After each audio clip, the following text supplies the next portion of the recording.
جميعا يستدلون بهذه الآية ويقولون شو آية واحدة شو يعني بهذه الآية على أن الأرض كروية الشكل.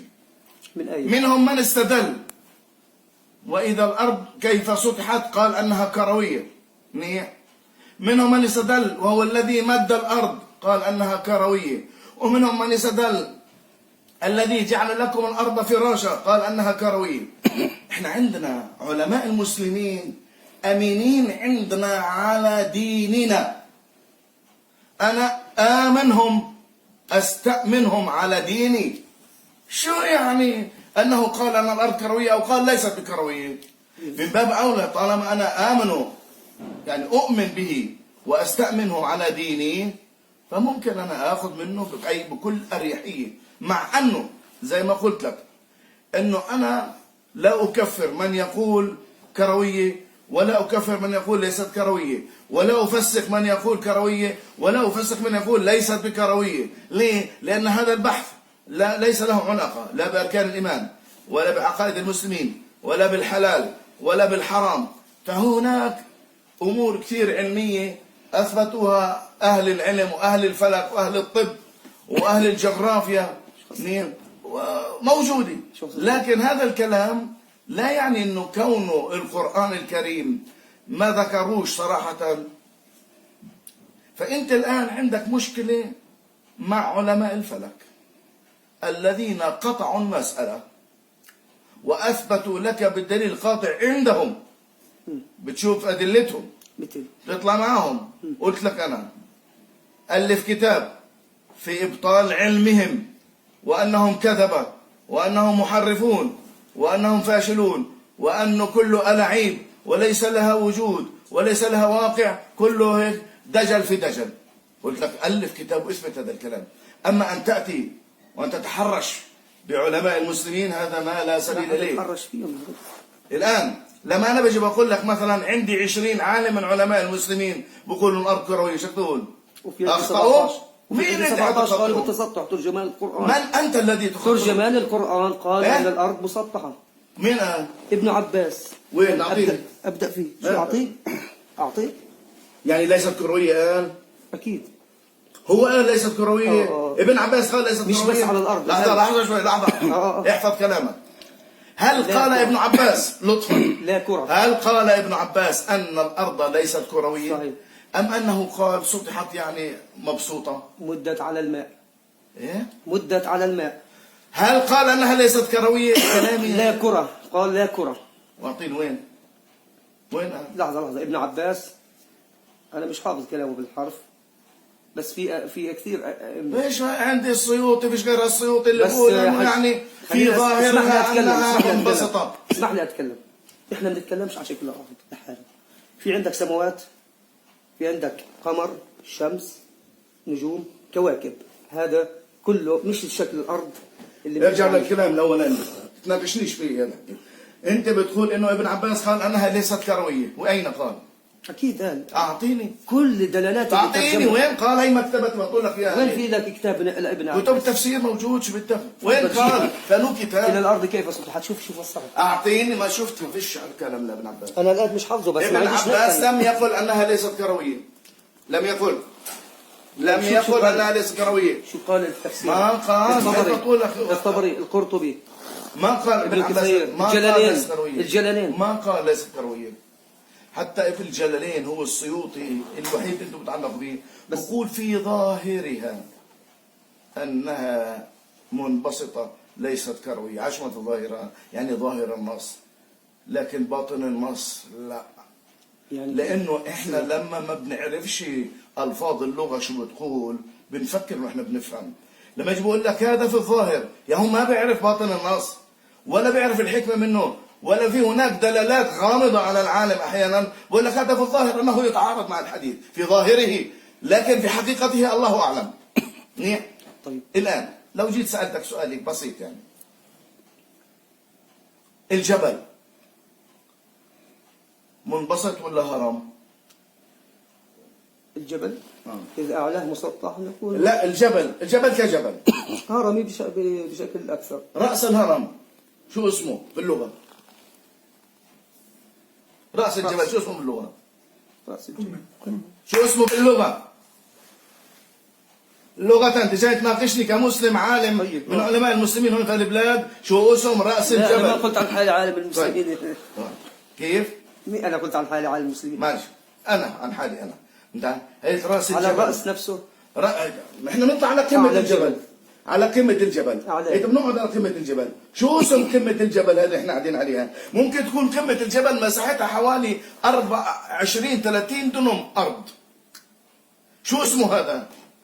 اسمه منبسط ولا مش منبسط؟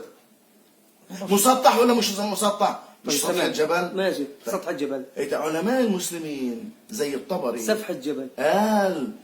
قال سفح الجبل أو رأس الجبل أو قمة الجبل يعني سطح الجبل. طيب أنا متفق معك. تمام. شوي.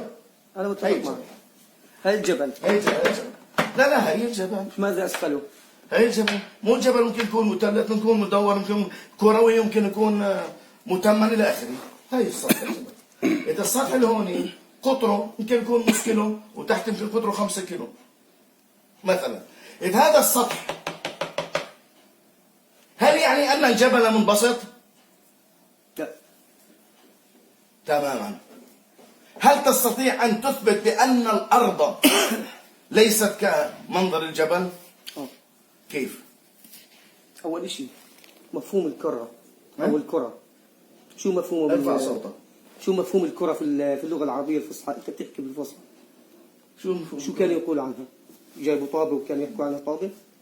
كرة يعني مكورة. لا. شو مكورة يعني ملتفة. كرة، وقالوا كرة يعني شيء دائري علي. دائري مستدير وفي أعلاه. تسمح لي، احنا جينا هون انتم كان في لكم عادات بدل المرة. كان في لكم جلسات قبل هذه المرة. كان لكم جلسات. جلسة واحدة. اي نعم، اللي بفهم من الشخص افهم يعني القصة، يعني شو هي الموضوع بالضبط. الرجل بيكون الارض مسطحة. نعم. استنادا على ايش يعني؟ على ناحية علمية ولا على دينيا وعلميا. في عنا علميا احنا مستعدين نثبتها علميا، لكن هناك ما بعرفش في ناس معرضة عن الأمر. بس دينيا أنا الآن هون جيت عشان الدينيا، عشان الجانب الديني، وفي عندي أدلة احنا جايين نتكلم فيها، لكن الحج يمكن هو بدوش ما لا بعرف. بدي نعرف ليه؟ لأن أنا اتفقت. أنا عندي أدلة قاطعة يا حج من القرآن. من القرآن مش صحيح. راح أقول لك قال الله وقال الرسول. مين اللي قطع ما فيها؟ بدك تسمع مين اللي قطع فيها؟ أنت ما بدك تسمع. ليش أسمع؟ أنا بدي أجيب لك. ما أقول لك ما فيش عندي، ما قلت لك إنه ابن عباس قال لي بعرفش وين. يا أخي أنا بجيب لك هلا كل شيء. شو بدك تجيب لي؟ كيف إنه مين الآن القاطعة؟ الآن أنت بتستدل مثلا من شكل الأرض، من اللي حواليها، من السماء. من السماء مثلا مبسوطة، إذا الأرض إيش؟ مبسوطة، صح؟ سؤال والله. الكواكب أين تتواجد؟ لحظة شوي. الآن عندنا في الشرع في مسائل خلافية.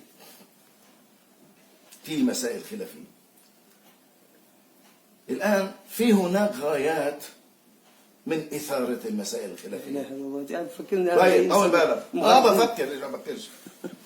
ليه؟ لأنه أنت بتشتري نفسك في ما لا طائل تحته. غير صحيح. يعني لا يسمن ولا يغني من جوع. لا في عندنا مسائل خلافية. وكلام الله ليس لعبة كلام الله. لا اللي لو في ما لا طائل تحته. اللي لو أعناق الآيات لازم يرجع. بقول في ما لا طائل تحته، يعني ما فيش من وراء أي فائدة إلا كما فعل أصحاب الكنيسة الذين كانوا يقولون بأن الأرض منبسطة وأن أهل العلم كذبة. بعد سنة 100 أكثر أقل ثبت علميا أن الأرض كروية الشكل، علميا عند أهل العلم. أنا مش مع أبو الكنيسة، أنا عندي القرآن الكريم أعظم كتاب. بقول لك عند أهل العلم بالأفلاك وموجودين علي أثبتوا بأن الأرض كروية الشكل. مش أنا لم أثبتها، وإنما أنا سمعت من العلماء شو بيقولوا. هؤلاء شو صار عندهم؟ ماذا حصل عليهم؟ كفروا بالدين وكفروا بالكنيسة وكفروا برهبان الكنيسة. هذا الكلام اللي أنت تسعى إليه. إذا أنت الآن بتقول أن الأرض منبسطة وصار عندك هناك 1 أو 2 أو 10 أو 1000 يقولون بهذا، وبعد يوم 2 4 500 سنة ثبت أن الأرض كروية، شو بدهم يقولوا؟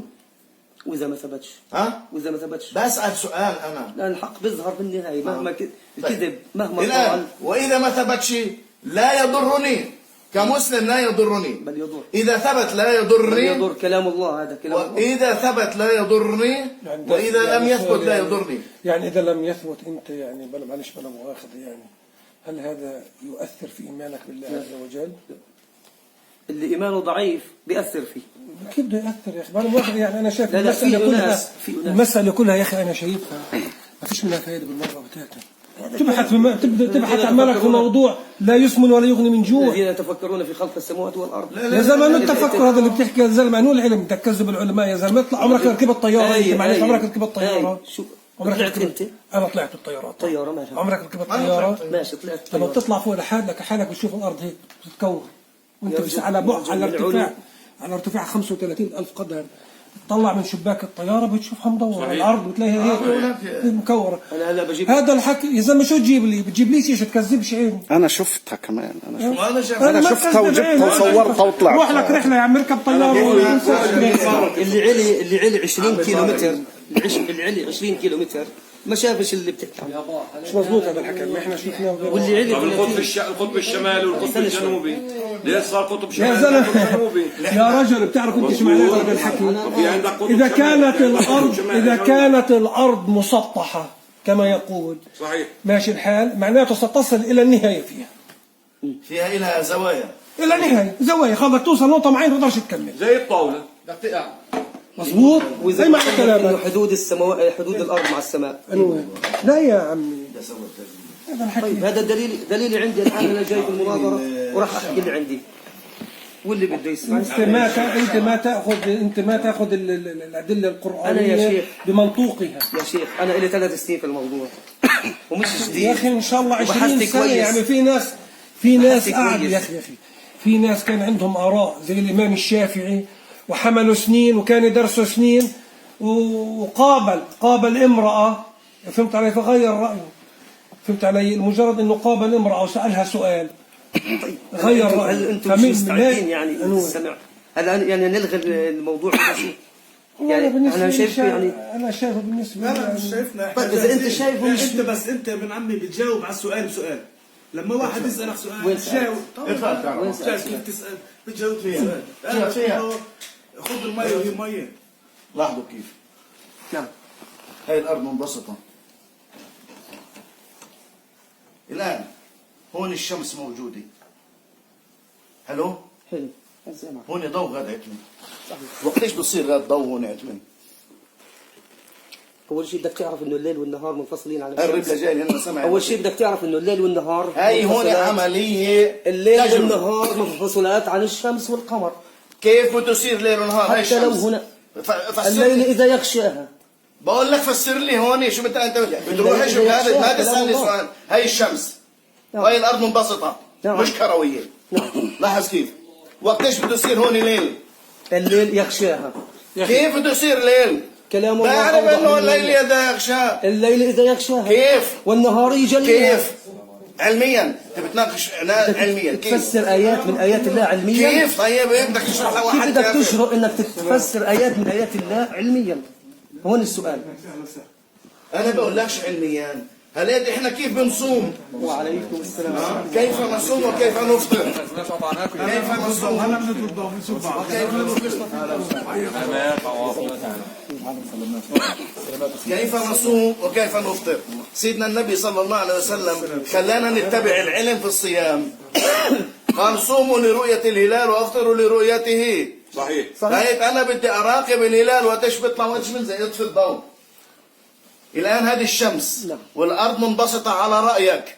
صحيح. منيح على رأي الجهال في أمة محمد صلى الله عليه لا إله إلا وسلم. الله. زي ما قال العلماء قالوا لا يقول هذا إلا الجاهل أن الأرض ليست كروية. وأنا عندي هؤلاء ثقة. الآن هذه الشمس نعم. بدي أقعد أخذ جدل يعني بدي أساير الأمر. هاي الأرض منبسطة ليست كروية. هون في شمس وغاد في ليل. هون نهار وليل. وقتيش بده يصير غاد نهار وقتيش بصير هون ليل؟ اول شيء مثالك على الشمس خاطئ. اقول لك ليش. الشمس فوق حلو بتوجه ضوءها لمكان معين. هاي الشمس. طيب كله نهار، وقتاش بصير ليل؟ طيب أول شيء أنا جاوبتك الجواب الديني. وقتاش بصير ليل؟ جاوبتك إياه. ها؟ أجاوبك إياه كمان مرة. ها؟ والليل إذا يغشى. لا شرني، انت ما بتعرفش معناها ما انت. النهار يجلي. قالت الله سبحانه وتعالى بقول عن الليل يطلبه حثيثا. يطلبه حثيثا. كيف يطلبه حثيثا؟ يعني وراه. ها؟ ايش؟ يعني كأنه وراه يعني كيف وين ما يكون. يعني بطارد وراه. بطارد وراه. صحيح. بطارد وراه. علماء المسلمين اللي انت بتقول عنهم هبل، هاي جهة الأرض، هاي هذه الجهة الأرض شمس نهار، وقتاش بصير في غاد نهار مش فوق. قديش حجم الأرض عندك؟ في هون شمس. قديش حجم الأرض عندك؟ يا طارق، هل احنا عندنا ليل، في أمريكا نهار، كيف بدك تثبت لي هذا؟ ليش؟ كيف صار عندهم نهار وعندنا ليل؟ آيات الله يا أخي، شو عمل لك أنا؟ هيك النقاش العلمي. شو عمل لك إذا آية؟ هذا هو النقاش العلمي. وجعلناها آية يا أخي. هذا نقاش علمي هي بهذا الشكل. أنا جاي أناقشك نقاش ديني. أنا جاي أناقشك نقاش ديني. أنت أنا جاي أناقشك نقاش ديني وليس علمي. لا أنت بتهرب للعلم دائما. أنا عندي علماء المسلمين بيقولوا يا أخي أنا بدي أجيك على نقاش ديني. نحكي بالدين. مش بالصوت، معلش. عندي علماء أنت المسلمين. هربت دائما تهرب للعلم يا أخي. أنا عندي ابن حزم. لحظة، ضوء بابا. اضوي الضوء يابا. اضوي. ابن حزم رحمه الله والرازي رحمه الله، وعندنا ابن تيمية وابن القيم وابن الجوزي، وعندنا الإدريسي، وعندنا ابن باديس، وعندنا من العلماء حوالي، يعني أنا جمعتهم، أعطيني الدفتر هذا واستخرجتهم، وإذا بدك الآن بفتح الكمبيوتر بقرب لك إياهم. أكثر من 30 عالم، وهم من خيرة أمة محمد، كانوا في القرون الأولى. خليك معي، ده من هذا. خليك معي. هي أسماء اللي كانوا قالوا في سطح الأرض. إذا في خطأ فيهم. إذا كان أنا ماشي هو. لحظة شوي. الآن شوف شو بنسوي. بدك تناقش شرعا. أكيد. وسيبك من العلم. حلو. أنت أول شيء، هل أنت أهل للنقاش في الشرع؟ نعم أنا أهل. هل تستطيع أن تفرق لي بين مفهوم مخالف ومفهوم موافقة؟ في عندي 10 أسئلة، إذا كان استطعت تجيب عليها بناقشك شرعا، ما استطعتش بتدور لي أنا واحد غيرك يفهم في الشرع يجي يناقشني. شو خص هذا بالموضوع؟ ولا كده تناقش بالشرع. مش تناقش بالشرع. أنا صار لي 30 سنة بدرس شرع. تفضل ماشي. مفهوم الموافقة ومفهوم المخالفة. مالي. تفرق لي بين دلالة الالتزام، دلالة المطابقة، دلالة التضمن، طيب، ودلالة الاقتضاء. هل تستطيع أن تفرق بين واو لمطلق الجمع وواو للفصل؟ تعرف؟ نعم. أعطيني يا شو. واو العطف. كيف للجمع وكيف للفصل؟ واو العطف يعني لما تجمع مثلا اللي بعدها، يعني مثلا بيكون يتكلم عن شيء ويكمل يعني نادر وطارق. لو حتى قال مثال نادر وطارق، يعني شو معناته هذه؟ وهو عطب، يعني نادر وطارق. طب لما ربنا بقول رب المشرقين ورب المغربين، يعني في ربين عندنا؟ لا. هذا كيف؟ هذه يقول لك يعني يخبرك عن انه مشرقين ومغربين. لغة واصولا، كيف بتقدر تفرق بين هذه لمطلق الجمع ولا للفصل؟ اذا لمطلق الجمع انت بتعبد ربين معناته كفرق، بدي تثبت لي كيف للفصل. صح.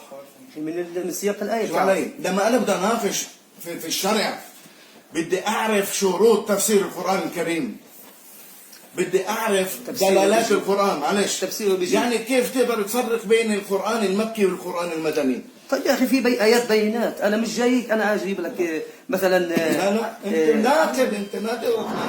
لا انا بجيب لك ايات بينات واضحه. انت ناقل ليه؟ لا في ناقل وغيره. انا مش ناقل يا طارق. هون انت مجتهد يعني. نعم. انت مجتهد. في ناس مجتهد. تعرفش انت بتقدرش تفرق بين الالف والعصا. شو مجتهد؟ مش تعرف مجتهد؟ يعني انا سالتك المره اللي فاتت شو الفرق بين الضحى والضحى، ما عرفتش. كيف مجتهد؟ انا لست مجتهدا. معلش، صار لي اكثر من 30 سنه بقرا، الفت يجي 20 كتاب وانا لسه بتعلم. طب اعطيني شيء قطعي، اعطيني شيء قطعي. ما اعطيتني شيء قطعي. يا طارق، بدك تناقش الشرع، بدك تكون عالم بالشرع او ملم بالشرع. بلاش عالم. كونك لا تعرف شيء، يعني انا سالتك 4 5 اسئله، بسيطيات عندي اللي بده يناقش في المواضيع زي هذه. يعني القرآن المكي والقرآن المدني، يعني في آية بيقولوا عنها مدنية وآية مكية. نعم. كيف بنفرق إنه هذه مكية وهذه مدنية؟ هم عملوا زي ما هم يعني مش تعرفش يعني المفسرين المفسرين حسب نزولها وحسب انا ما بعرف انا مش انا في النهايه طيب. لما هلا انت بدك تهرب من المناظره. جيب لي واحد بيعرف بالشرع. بدك تهرب من المناظره. جيب لي واحد بيعرف بالشرع. بدك تهرب من المناظره. ايه جاوب على اسئلته بهربش. انا بدي اجيب لك ايات واضحه زي ما ما بناقشش واحد بيعرفش بالشرع شيء. لا حاول اعتبرني جاهل. لأنه اعتبرني جاهل وعلمني. اعتبرني جاهل وعلمني يا اخي. اقنع بانك ناقل. اقنع انت ناقل. انت لا تفقه شيء في الدين. لا تفقه. يعني انا سالتك على انه ماذا تقول لي والله انا لحالي هيك. سالتك سؤال كيف شو معناه قول النبي عليه الصلاه والسلام ليس من البر صيام في سفر؟ شو الفرق بين ليس ام بر ام صيام ام سفر حديث وليس من البر صيام في سفر؟ ما استطعت ان تجيب. بتقول لي انا بفهم لحالي وبظبط هذا الكلام. انا مجتهد يعني مش مجتهدين يعني وين نصل بالعلم نصير مجتهد. ماشي احنا بدناش نستهزئ به، احنا بدنا نبين له انه هو ليس اهل.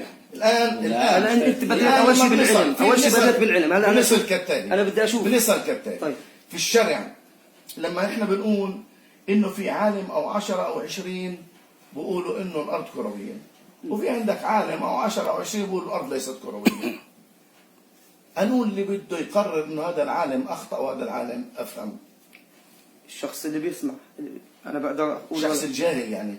الجاهل؟ ما هو انت جاهل الشرع. ليش اخترت الكرويه واخترت انت جاهل الشرع. انا ناقل. انا لست باحثا في العلم. انا لست عالم فلك ولا عالم جغرافيا ولا عالم مناخ. عشان هيك الله امرني بالتدبر. ولا ممنوع؟ سؤال. انت بتقول لي ممنوع نفسر القرآن تفسير علمي؟ الآن اللي تدبروا بالشمس والقمر والأرض أثبتوا بأن الأرض كروية. الآن أنا أثق بهم. إذا أنا وثقت به في نقله عن سيدنا النبي عليه السلام عن الوحي عن رسول الله صلى الله عليه وسلم عن الوحي، وثقت بنقله واعتمدته وأخذته في ديني الدين إن اتبعته تدخل الجنة وإن خالفته تدخل النار. أفلا أتبعه في كلمة قال إنه ثبت عند كل العلماء المعتبرين إنهم بيفهموا إنه الأرض كروية. ليش أنت حددت اللي بيفهموا؟ يكفي. يعني اللي بيفهموا في الشرع مظبوط. طيب ليش ما تاخذ بابن عباس أنت؟ طب اعطيني بس هذا سيحب اقول لك وين قال ابن عباس. ابن عباس لم يقل انها ليست كرويه يا عمي. اتقي الله. اتق الله انت. ابن عباس لم يقل. اقول لك وين قال. خليني اقول لك يا اخي كل دلالاته بتشير على انه الارض مبسطه. طارق اتق الله لحظه شويه. انت بتقول لي ابن عباس قال ليست كرويه، ليش كل الدلالات؟ وين قال ابن عباس؟ شوف شو بيحكي لك عن السماوات، شوف شو بيحكي لك عن النجوم، شوف شو بيحكي لك عن الكواكب، عن السماوات. الآن لما ابن عباس جاء لتفسير يكور الليل على النهار وقال لك التكوير كتكوير العمامة على الرأس. لما جاب لك إنه الليل يكور كتكوير العمامة على الرأس، يعني الليل وراء النهار اعتبر الأرض كالرأس وتكوير الليل والنهار هو العمامة. ألا يستفاد من هذا الكلام عند اللي بيفهموا في اللغة؟ مين اللي قال؟ كيف؟ مين اللي قال؟ مش قريت لك إياها يوم ما كنت عندي. لمين؟ ابن حزم. عن ابن عباس نقلها لما جاء لك وكل في فلك يسبحون. أجيب لك النص أقرأ لك إياها. أعطيني. هات الكتب كلها اللي هون. يا عبد الله. الست يا طول السبعة. بكفيه بلاش. هلا التكوير هو ما هو التكوير؟ انت احكي لي. ما هو التكبير؟ يمكن بس هيك بين ما تدور احكي انا وياك كلمتين. تفضل يا فاطمه. يعني هلا انت تفترض انه النهار والليل ما له علاقه بالشمس؟ نعم. طيب ماشي الحال، لو احنا حجبنا الشمس من وين بده يجي نهار وليل؟ انا هذا بس ايات الله. هلا معلش هلا بصير احنا خسوف في شيء بيمنع الشمس توصل، بتصير الدنيا ليل. لا ما بتصير ليل. اسمع الدنيا ظلمة. خلينا نسمع. النهار بضل موجود. بتضلك شايف؟ لا بنشوف ايش جربته؟ ايش احيانا هي. احيانا غيم. الكسوف بتصير عتمة. اي نعم، في بعض البلدان بتصير ظلام. عتمة. اي ظلام نعم، في بعض كسوف البلاد بتصير عتمة. ظلام دامس. ظلام دامس وبتظهر النجوم كمان ليل. ليه؟ لمدة 15 تشوفش اللي دقيقة. جنبك؟ لا ليش هو في الدنيا ليل بتشوفش اللي جنبك؟ اتق الله يا زلمة. الكسوف الكامل الكسوف الكامل 15 دقيقة بتصير ليل 15 دقيقة. معلش انت بتقول انت فهم معي الايات. نعم. الايات فهم معي القران انه بيثبت انه الارض تعمل كرويه. انها قصدي منبسطه. شو من الايات؟ طيب خلينا نحكي ونشوف. لا فيش غير لا، أنا أفلا جبت لك. ينظرون الى الارض كيف سطحت. لا مش بس هيك. فيها كم ايه طيب؟ يا شيخ بدك تهرب من الموضوع. ودحاها. يا زلمة صلاتنا كلها مربوطة بالشمس. صحيح. ماشي الحال. والشمس لها مشرق ولها مغرب. شوف بقول هون. مشارق ومغارب. اسمعني.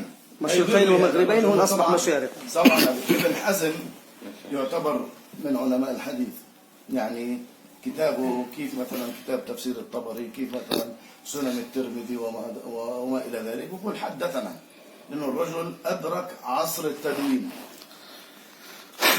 يقول وقال هكذا حدثنا محمد بن سعيد بن نبات إلى آخره، لما وصل عن سعيد بن جبير عن ابن عباس رضي الله عنهم قال في قوله تعالى كل في فلك يسبحون، قال فلك كفلك المغزل. تمام. شو المغزل؟ عن ماذا يتحدث؟ شيخ عن ايش بتحدث؟ شو هي؟ عن ايش بتحدث؟ عن فلك اللي الأفلاك. بدوروا بالفلك كلهم الليل والنهار والشمس والقمر. استدير. نعم صحيح. شو يعني؟ إيه؟ شو يعني؟ شو استدلت انت؟ شو اللي فهمته من الكلام شو هذا؟ اللي فهمته؟ انه كلهم في فلك يسبحون. الافلاك اللي فوقك يدورون مستديره. هل ذكرت الارض فيها؟ الارض. بسألك الان لما بيجيب لك عن اياس بن معاويه قال السماء مقبيه هكذا على الارض. طب يلا كم بدي اجيب فوق؟ لك طابه. بدي إيه؟ اجيب لك طابه. بدي اجيب لك كره. إذا الرجل بقول سوي عليها قبة. انت بدك تقارن ابن عباس وياسر بن معاويه. ورجيني كيف انا. ورجيني كيف. هي الكره. ماشي وتحت. انا بالنسبه لي هو ما هي بتدور الأرض. انا أبنى منه ايش بقول؟ عم قبه هون وتحت ايش؟ شوف بقول قال أبو محمد وهذا حين نأخذ إن شاء الله تعالى في ذكر بعض ما اعترضوا به، وذلك أنهم قالوا إن البراهين قد صحت بأن الأرض كروية والسماء كذلك، والعامة تقول غير ذلك. طيب يعني العوام عدنا للموضوع. حج في موضوع الكرة. موضوع الكرة ما كملناهوش. شو هو الكرة؟ خليني أقرأ شو بيحكي الزلمة. بس ما بتقول كروية كروية كروية. ماشي أنا معك جدك كروية. يعني سطحيه، وهي العلماء بيقولوا كرويه. عم ماشي الكرة. شو بيحكي الرجل؟ الكرة هو هذا الجسم. الرجل مسؤول عن كلامه. أنا أكتفي لأن لما قرأت عليك المرة اللي فاتت اكتفيت، ما بدي أجيب لك غيره. شو بقول؟ وهذا بعد ما ذكر إن أحدا من أئمة المسلمين المستحقين لاسم الإمامة بالعلم رضي الله عنهم لم ينكروا تكوير الأرض. يعني اللي بيستحق تقول عنه أنه عالم مصدر ومرجع للأمة في دينها وأخذ ثبوت الإمامة ما حدا قال. وأنا متفق واللي معه. قال هذا غير هذا ومن العالم. وأنا متفق معه. تكوير ولا الأرض يحفظ. والاستدارة. نعم صحيح. ولا يحفظ. لم ينكروا تكوير الأرض ولا يحفظ لأحد منهم في دفعه كلمة، بل البراهين من القرآن والسنة قد جاء التكوير. شو بقول؟ قال الله عز وجل يكور الليل على النهار ويكور النهار على الليل. بقول وهذا أوضح بيان في تكوير بعضها على بعض، مأخوذ من كور العمامة هو إدارتها، وهذا نص على تكوير الأرض ودوران الشمس كذلك، وهي التي يكون منها ضوء النهار بإشراقها وظلمة الليل بمغيبها، وهي آية النهار بنص القرآن وجعلنا آية النهار مبصرة. فيقال لمن أنكر ما جهل من ذلك من العامة أليس إنما افترض الله عز وجل علينا أن نصلي الظهر إذا زالت الشمس فلا بد من بلى. صحيح. فيسألون عن معنى زوال الشمس فلا بد من أنه إنما هو انتقال الشمس عن مقابلة من قابل بوجه القرص، واستقبل بوجهه وأنفه وسط المسافة التي بين مكان طلوع الشمس وبين موضع غروبها في كل زمان وكل مكان، وأخذها من كل جهة إلى آخر الكلام. حكي كثير. وأما من قال بتكويرها فإن كل من على ظهر الأرض لا يصلي الظهر إلا أثر انتصاف نهاره أبدا على كل حال وفي كل زمان وفي كل مكان. يعني في أمريكا بيصلوا الظهر لما في نص نهار، وإحنا هون بنصلي الظهر في نص نهار. وهذا بين لا خفاء به، وقال عز وجل 7 سماوات طباقا. هذا كلام عادت حوالي 3-4 صفحات بدك تقرأ، لأنه الرجل جايب الأدلة وهو عمدة في الفقه وفي الأصول، حتى يعني وعماله بيحكي لنا شغلات علمية يعني موجودة، بيحكي كيف يعني. شوف عندك هذا مثلا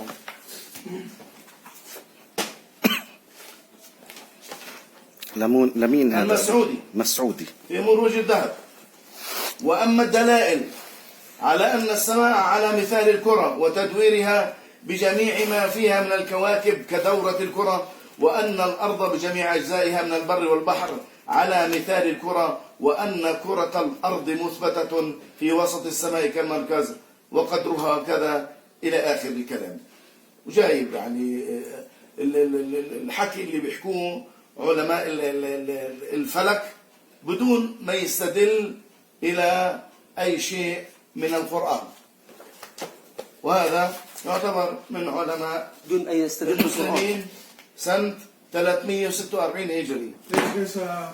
بدون أن يستدل بالقرآن. جاب لك آيتين، قرأ لك آيتين في النص. لا هلا اللي حكى شو حكيت أنت؟ بدون أن يستدل بالقرآن. استدل العلم. ممتاز، شكرا. هذا الرجل البيضاوي فحل من فحول العلماء في الأصول والفقه، وهو من علماء القرن الخامس أو السادس. طب نبدأ على بركة الله. شو بقول عند قوله تعالى الذي جعل لكم الأرض فراشا.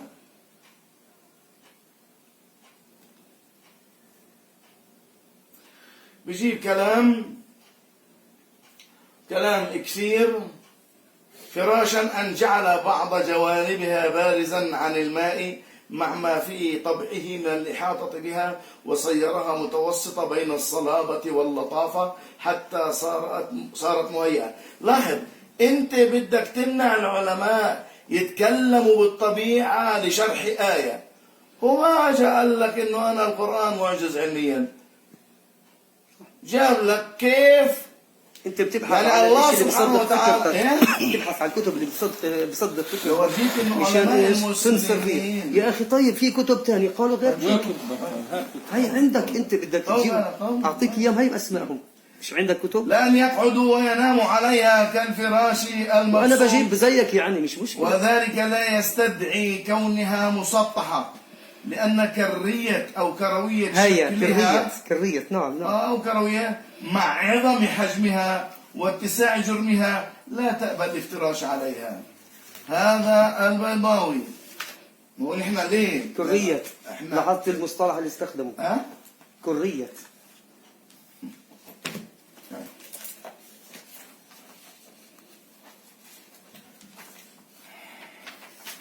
بقول الرازي ومن الناس من استدل بهذا كيف سطحت، ومن الناس من استدل بهذا على أن الأرض ليست بكرة، وهو ضعيف، لأن الكرة إذا كانت في غاية العظمة يكون كل قطعة منها كالسطح.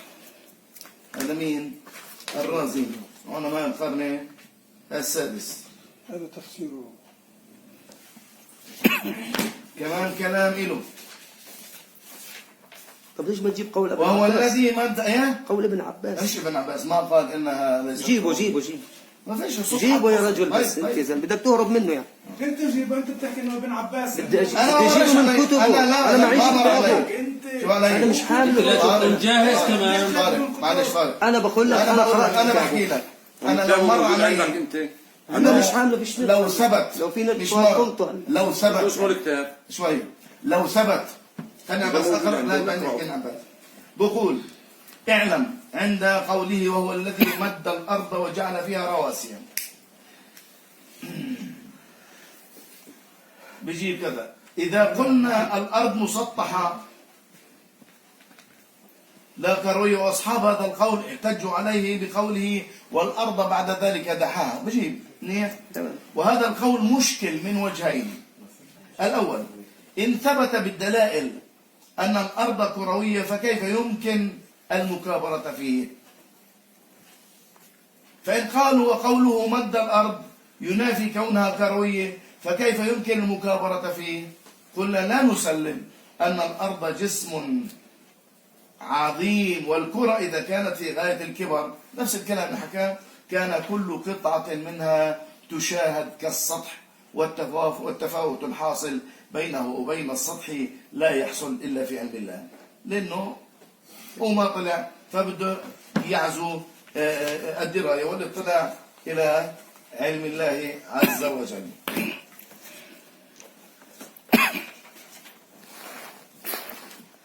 معظم اللي قالوا انها مسطحه ركز اكثر شيء على كيف سطحت مع انه في كلام عليه. الدحو برضه بقول فان قلت دحيحة شو الدحو؟ ايه فان قلت هل فيه دليل على ان الارض مسطحه وليست كرويه او بكريه او بكريه؟ قلت ليس فيه الا ان الناس يفترشونها كما يفعلون بالمفارش. هذا مين؟ هذا الزمخشري بالكشاف إلى آخره. هذا الكلام موجود كمان عند مين؟ طبعا أنا مكتبتي مش موجودة فيها باقي الكتب بس موجودة عندي على كمبيوتر على النت على شو اسمه؟ على المكتب الشامل عندي على الكمبيوتر. عنده ابن حزم والرازي وابن عرفي والمراغي والألوسي والصابوني والمسعودي وابن باديس والبيضاوي وابو السعود وابن جزي وابن تيمية وابن عاشور محمد رشيد رضا والقاسمي والزحيلي والشعراوي من المعاصرين وابن القيم من القدامى والمقريزي من القدامى والإدريسي كذلك وابن عجيبي وابن بدران الحنبلي والكشميري وابن الجوزي بمقدمة والمبارك فوري هؤلاء وابن المنير أبو المنير هؤلاء كلهم اسمح لي بس ابن حزم حوالي أكثر من 20 شخص الآن. ابن حزم لم السؤال قال عن نرجع على السؤال نفسه. وابن القيم هذول كلهم بيثبتوا انه طبعا الارض كرويه. السؤال لا ذكرتم هذول انه بيثبتوا الارض انها كلها كرويه. هم ردوا على بيقولوا انه مش كرويين. بالضبط. الان لا بدنا نسلم. طول بالك. بدنا نسلم يا طارق. بدنا نسلم. قبل ما نخوض في دلالات جديده. بدنا نسلم انه في قدهم 20 او 30 واحد زيهم قالوا لا ان الارض مسطحه. تمام. الان في عندنا في الشرع شيء اسمه التعادل والترجيح. تعرف شو هو؟ شو هو؟ لا بعرفوش هذا اول مره بسمع. شو معنى التعادل؟ التعادل والترجيح يعني تعادل شو الترجيح؟ شو التعادل والترجيح؟ تساوي. شو الفرق بين التعادل والترجيح؟ الترجيح مش نفس التعادل.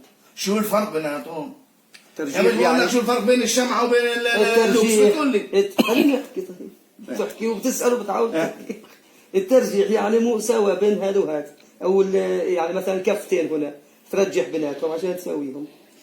هذا الترجيح. المساواة التعادل يعني متعادلات. كيف يعني؟ هذا كلام عقلي؟ تعادل يعني انت بتقول ما متعادل او قنعتناش انت ما قنعتناش بجوابك. مش مشكلة. طيب ما اقنعتنا بجوابك. الآن خلينا هذول 20 عالم هذول 20 هذول 30 هذول 10 هذول 10. مين عنده أهلية في الشرع؟ لأن لما بصير في هناك خلاف بين العلماء هل يأتي واحد من قارعة الطريق زيك أو زيي ويقول والله أنا بدي أرجح كلام الشافعي على كلام أبو حنيفة وكلام أبو حنيفة على الشافعي؟ والله ولا واحد من أهل العلم؟ واحد من اهل العلم. شوف علي لا يختلف عليه اثنان من ذوي الحجاب.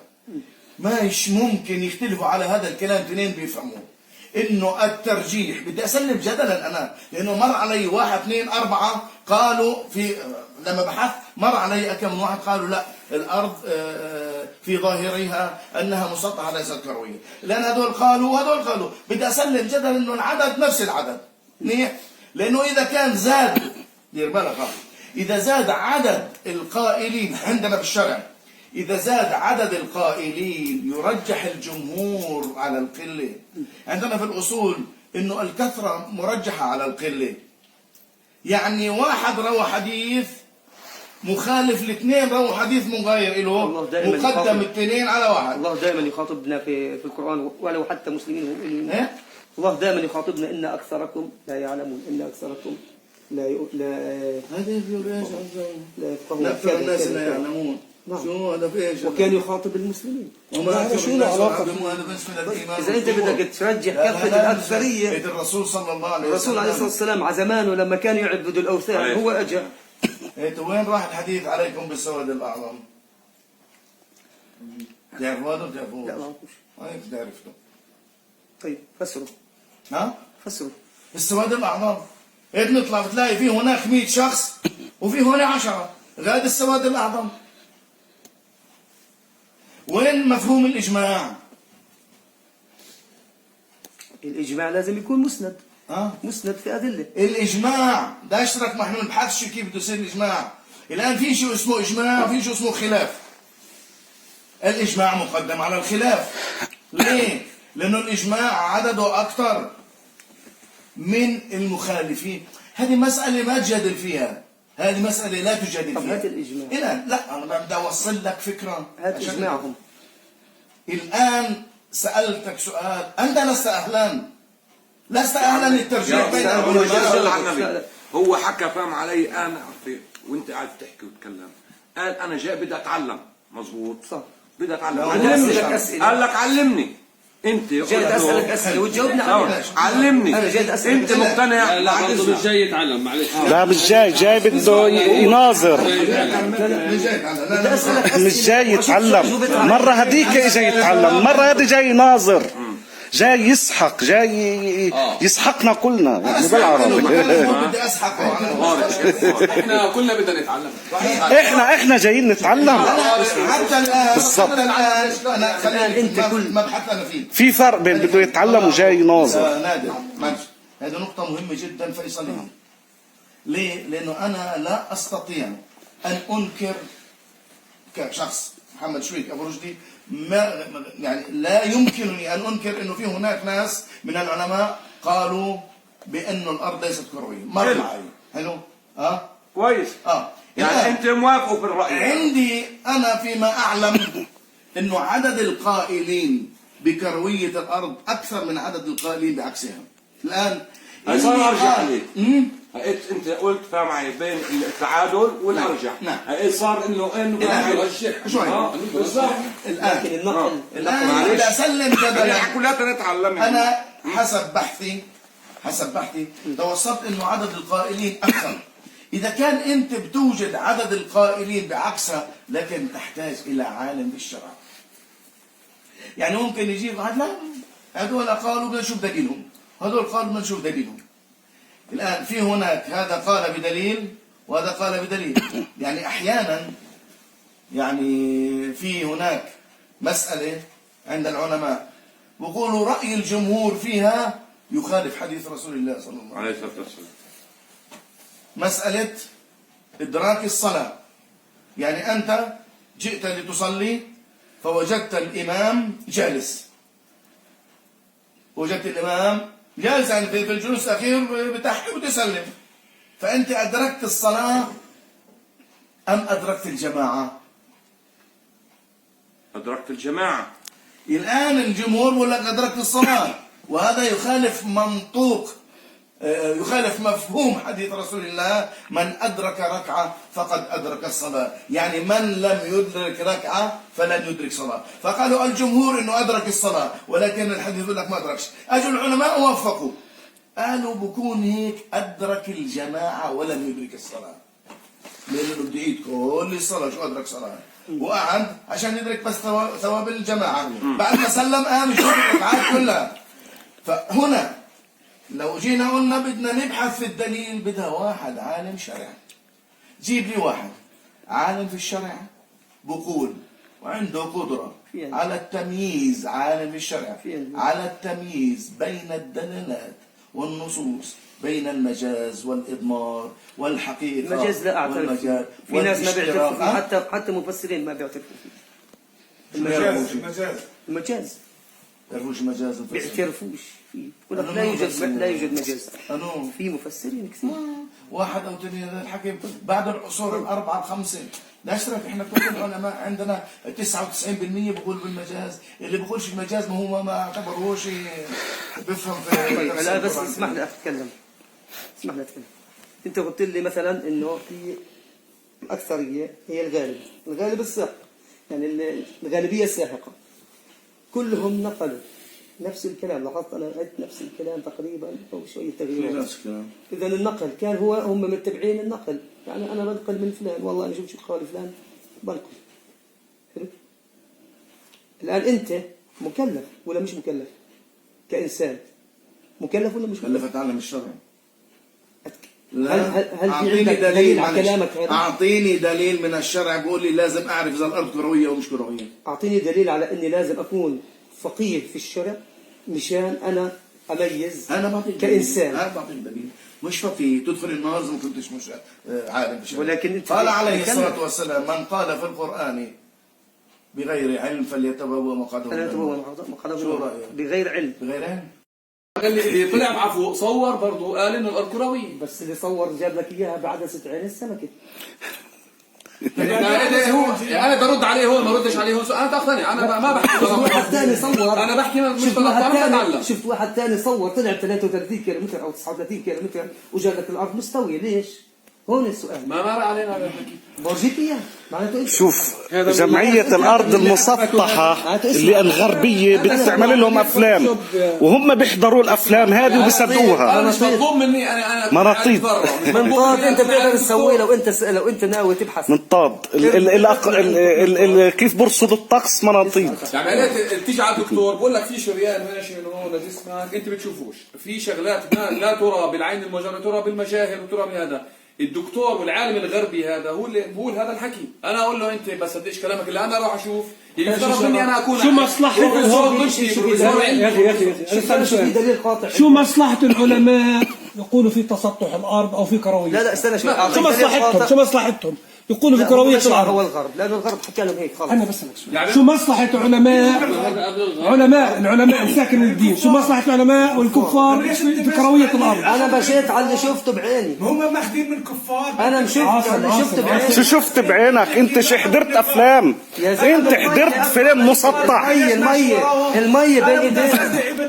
المية بين ايديك. المية مستوية. المية مستوية. فرقة ملحدة ونقلوا عنها. هذا ليست مستوية. شو؟ هذا خبير في الفلك. هذا أثبت. في أنا وياه بدنا نروح على البحيرة الطبرية. الطبرية إنه لا ما سواش. لسه ما سويناهاش بدنا نسويها. وإذا طلعت إنها بس احنا عملت تجربة فوق الطيارة. عمل تجربة هو في الطيارة. يا رجل تجربة بعينك. بعينك طلعت الشمس من تحت الأفق ما اجت هيك ما لفتش لف. إن شاء الله من السماء. وكذبوا وقالوا عن الشباك عين السمكة. قال الشباك عين السمكة. الانحناء شفناه. هذا الرجل انت شفت شو ورجوك يا عمي، انت ما شفت بعينك، انت شفت شو ورجوك صوروا لك. يعني هذا البليفون هذا مضبوط التلفون لا فتيزه سلك ولا فرازه سلك، وبنحكي على جميع انحاء العالم. كيف؟ عن طريق الأبراج. وين الابراج؟ الأبراج اللي حواليك. وين الابراج؟ روح هلا على العبدية بتلاقي هذا بيشلط. طب الانترنت وين بيجي الانترنت؟ من نفس الأبراج. من وين؟ بالأبراج اللاسلكية. الابراج وين بتاخذ الابراج؟ من وين بتاخذ الأبراج مربوطة بسلك. وين بتاخذ الابراج؟ الطيارة. هو في الطيارة والله لو سمحت. لا إذا بأمنش في الأقمار الصناعية. يعني فيش أقمار صناعية. أيوه. الطيارة اللي على ارتفاع 35,000 قدم البث اللاسلكي بيمسك وين الأبراج عندها؟ بتطير بدون طيار. أنت طلعت معهم؟ أنا طلعت. طيب. قديش بعيد يعني؟ 35,000. حوالي 35,000 قدم. شو تحتي؟ 15 كيلومتر. شو تحتي؟ يعني انا اذا ما أرض كانش ولا في مي؟ عندي معلش اذا ما أرض كانش مي أرض مي مي أخي مي. بدي أجاوب بدي طيب أجاوب استنى. بدي أجاوب. الان عندي اذا كان في المنطقه اللي انا فيها فيش تقويه وفي ريحه او في معلي ادويه ما بقدر فيش عندي برد. صح انا اذا بخش في الغرفه هون فيش عندي برد. صح. ليش؟ ليش؟ العمود بعيد. لأنه العمدان قصدي أصلا ايش العمدان؟ طب على مستوى الفوق على الارض انو عمود بث الطائره هذه؟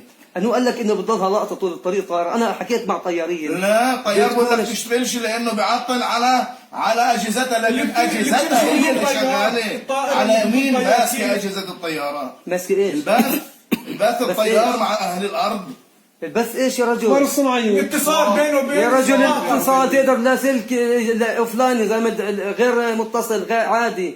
شو يعني هلا أوفلاين؟ بجيب لك GPS بدون انت بتقول قاعد في مقويات وفي أعمدة في السماء وكوابل. على ارتفاع 15 كيلو. شو اللي بيخلي الاتصال مع الارض ماسك؟ أبراج مش الاقمار التقويم. الصناعيه يعني. طب شو شريحتك انت؟ ليش أقمار سيليكون؟ صناعية؟ لا قول أنت. إذا قول بتقول طيب ما طول بالك طول أنا بالك. فصل ايه احنا الشرائح الموجوده أنا ضوء بعد 15 إذنك. كيلو بعد اذنك يا تفضل. الشرائح الموجوده احنا هون معين في فلسطين او في اسرائيل تطلع على الاردن وتتخطى هاي الشورى فوق بتجاوب سمعت إنه صارت تجاوب جديد بس ما كانت تجاوب. بتجاوب لا بتجاوب شوي. اللي ليش؟ زودوها خاصة لك هاي. لا بس شاي هذه الشبكة. كل دول لها قمر صناعي وشبكه لا مش قمر صناعي. هلا مرات إيه، كل الدول عندها أقمار صناعية. عندك القمر الصناعي هون لا يا زلمه برضه فيش منطق. كيف يعني؟ هاي الحدود شبكات. هاي فلسطين.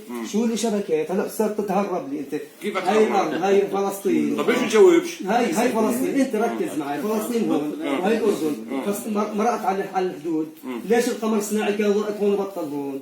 شو قمر صناعي؟ مش بتقول قمر صناعي؟ خاصة الدولة تبعتها. الله اكبر عنصر. هلا انت بتروح محل لا شوي. يا عم هذا ملك خاص القمر الصناعي هي تفكر. طب أنا مسبوك أجهز. بيعرف الحدود. بعرف أطلع تطلع على القمر. شو اللي بتحكي؟ حدث العقل بما انها القمر الصناعي انت عشان تفوت فيه بدك اشتراك. بيجاوبش لانه هو بروح على الشركه بقول حتى بالأردن. تحكي عن طريق الأقمار الصناعية اسمع أعطيك مثال. على نفس الشريحة. أعطيك مثال حي اللي عايشين في إربد. لا في الشرائح الوطنيه بتلقط في الاردن يا عمي. طيب ليه؟ أي لا تستطيعون هربا من أمر الله وقدره بل هو محيط بكم لا تقدرون على التخلص من حكمه ولا النفوذ عن حكمه فيكم أينما ذهبتم أحيط بكم وهذا في مقام المحشر. مقام مين المحشر. القائل؟ ابن كثير. مقام المحشر يعني يوم القيامة. يعني يوم القيامة. مقام المحشر يعني زي كأنه شو معناها انت؟ يوم القيامة. يوم الحساب. لا انه محشور. انك انت مسكر عليك يعني يوم يجوز. الحساب. يوم الحشر. لم يقل لك يوم الحشر. الطيارات ويطلعوا بالهذا. مقام بقول لك مقام يعني كأنه مثل المحشر يعني والمنشر. سجن يعني قصدك؟ اسمه المحشر والمنشر. يعني ورد في حديث. مغلق. نعم. طب الجن فاهم علي؟ أرض المحشر والمنشر. الجن بيقدروا يسجنوا؟ اكيد من سجنوا كذا. شوف انا درست في المدرسه علي بن عباس اسمع اكيد يا رجل انت اسمع. مش خاشش في علم الجن انا. صلى على النبي. في تفسير ابن ابي حاتم هذا من علماء القرن الثالث الهجري قوله تعالى سنفرغ لكم ايها الثقلان الى قوله الا بسلطان. عن ابن عباس رضي الله عنهما في قوله سنفرغ لكم ايها الثقلان قال هذا وعيد من الله لعباده وليس بالله شغل. وفي قوله لا تنفذون الا بسلطان يقول تخرجوا من سلطاني. طبعا اكيد يعني اذن مني اذن من رب العالمين ما حدا مخافك فيها. طيب الان مش هاي نقطة الخلاف خلينا نفوت واسالك كمان اسئله. نرجع لنفس السؤال. خلاف يعني انت احنا ما بديناش مش لسه. متوافقين على مش موافقين احنا ما بديناش في شيء. نقطة خلاف فيش نقطة خلاف مختلف النساء ما اختلف معه هذا هو الدليل انه انا حبست الجن والانس انت ابن حبست عمنا هنا سأل يا اخي الايه ما هي واضحه. سأل سؤال وما زلنا ما سمعناش إجابة من عندك طبعا. تفضل. مش حتقدر تجيب إجابة. طب عجيب. الدليل إنه ما هو الدليل إنه كوني أنا ما عندي دراية وما عرفتش إنه الأرض لا منسطحة ولا منبسطة ولا ممدودة ولا كروية، وما يضرني أن لا أعرف كيفية كرويتها أو عدم. جاوبته ما مرة 3 يضرني مرات، إيمانا أنا بدي أجاوب دينا. الرابعة. لا تقيس نفسك في كل البشر. أول عشان مرة. هو اول ما نزل الاسلام يعني كل واحد يعني بتفاوت، هذا الرجل اللي زي ابن حزم رحمه الله، كل واحد بتفاوت شوية. إيمانه، بتفاوت أول- إيمانه أول عن ما- الآخر. لما نقول إيمان وكفر يشمل العالم والجاهل، يشمل العالم والجاهل، لأن هذول خلينا نقول بكفي الخمسة ستة اللي عندنا هذول، اثنين نشوف 20، مع إنه 20 بقول لك يوم وهل يستوي الذين يعلمون والذين لا يعلمون؟ يا رجل بعدين معك هذا العالم الذي قال بأنه الأرض كروية بده يدخل النار ولا بده يدخل النار؟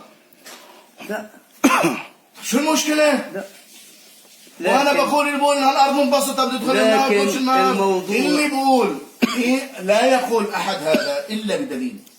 لا يمكنني ولا يمكنك ولا يمكن لاحد ان يقول فلان اهل النار فلان اهل الجنه.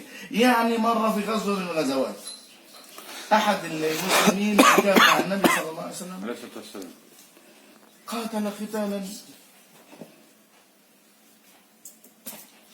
وتوفي استشهد. قالوا مات شهيدا هو من اهل الجنه. قال وما يدريكم أكيد. مع النبي عليه السلام. أكيد ما حدا بيعرف. الرسول قال قل احسبه عند الله شهيدا. أكيد. انا لا اقرر انه شهيد غير شهيد. ليه؟ لانه حسب النيه. الان بنرجع، لا يمكن ان تكفر احد قال بكرويتها او قال بانبساطها. مردود الكلام عليك. ليه؟ مش لأنه النبي صلى الله عليه مكلف. وسلم- هي الرجل انتم ربنا ما مكفرين، كلفك. يا زلمة هي مكفرين ايوه. كفروني 20 مرة صلى الله عليه وسلم واتهمني هو بالكذب والنفاق. هو دير بالك، هو متهمني في الكذب والنفاق. هلا صاحب وكفرتوا ايوه دليل عنده. كفروني في مش اكثر من محده. كفروا، اتهموني عميل لاسرائيل، اتهموني عميل لناسا، اتهموني اني أنت انا خلافات الشخصية مش خلافات.